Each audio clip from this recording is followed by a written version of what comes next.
আমরা নোয়াখালী বিভাগ চাই, এটা আমাদের অনেক আমাদের অন্তরের দাবি, মনের দাবি।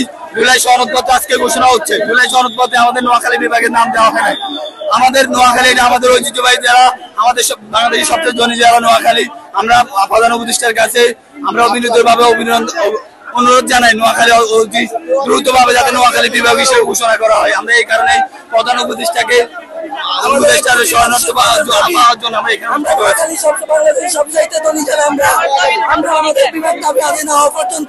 আমরা আমাদের আন্দোলন চালিয়ে যাব ইনশাআল্লাহ। আমাদের দাবি আদায় পূরণ না হওয়া পর্যন্ত আমরা আমাদের আন্দোলন চালিয়ে যাব।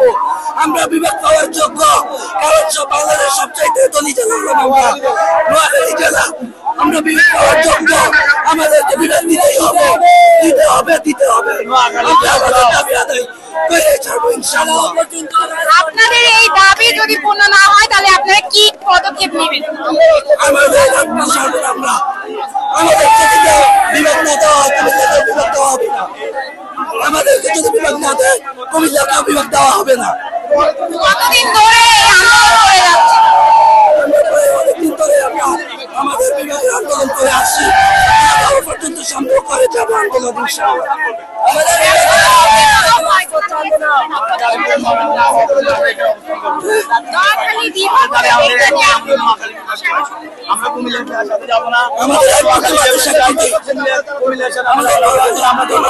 সবাই সম্মিলিত হয়েছি।